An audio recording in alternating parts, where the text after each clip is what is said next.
The victory in the Lanka War began in the quiet of a divided royal court, years before the first armies ever reached the sea. Kishkindha was established along the banks of the Tungabhadra River. Far from being a simple forest settlement, it was a highly organized ancient civilization. The Vanaras maintained a sophisticated social structure with a formal royal court, a network of ministers, and specialized architects.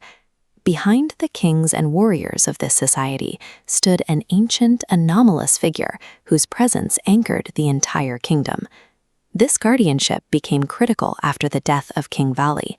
His fall created a traumatic power vacuum, leaving Sugriva to navigate a difficult transition in a kingdom shaken by the loss of its leader. In the Vedic tradition, a king requires more than physical power to rule. Legitimacy is granted only through precise sacred rituals and divine sanction. These rites involved pouring fragrant waters from the sacred horns of bulls, a ceremony requiring strict adherence to ancient scriptural laws. Jambavan performed the ceremony, carrying the official title of Pitamaha Sutta, born directly from the creator, Brahma. By involving a being with millions of years of history, the coronation provided the new king with immediate, unquestionable legitimacy, stabilizing a government on the edge of collapse.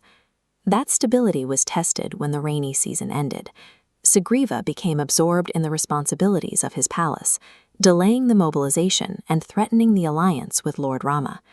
Lakshmana arrived in the court with a clear mandate to demand action. His anger was a direct threat to the survival of the kingdom. While the other ministers reacted with visible panic, Jambavan remained steady and silent. He served as the kingdom's institutional memory. He remained calm because he had watched the rise and fall of countless empires over millions of years.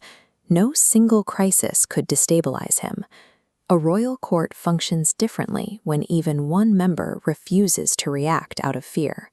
His consistent presence allowed the kingdom to move past the crisis and honor its promise.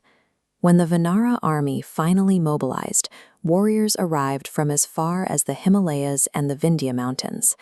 Jambavan arrived as Mahabala, the Mighty One, personally commanding a contingent of giant-bodied bear warriors. This creates a question of motive. A being of his age and status had no political or military need to join a violent campaign. His service was a matter of recognition. Millions of years earlier, he had devoted himself to Vishnu's Vamana avatar, and he saw that same divinity in Lord Rama. Because he serves a conviction rather than an ambition, his strategic advice is free from the biases of political convenience. He advocates for what is right because he has no personal agenda to protect. To find Sita, Sugriva split his forces into 4 groups, placing the highest priority on the southern search party.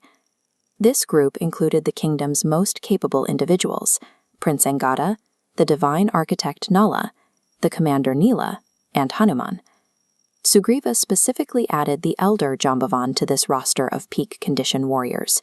He viewed the ancient bear's experience as a necessary counterbalance to the raw power of the younger leaders. This balance was tested at the southern coast.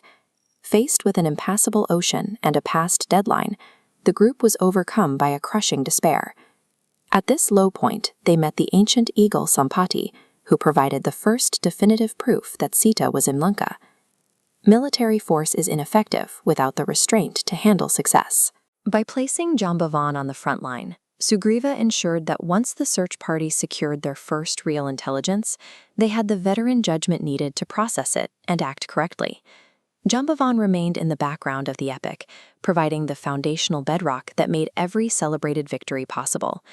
Resilient organizations and families often rely on a senior presence that has weathered previous storms to provide orientation when the current world feels overwhelming. We see this role fulfilled on the beach, with Jambavan quietly sitting beside a doubting Hanuman, preparing to remind him of his true nature. But Jambavan's knowledge of divine purpose did not start in the court of Kishkindha. Millions of years before the events of the Ramayana, he was a veteran of cosmic battles fought alongside the gods themselves. To understand the source of his wisdom, we must look beyond human history and into a much older, forgotten age.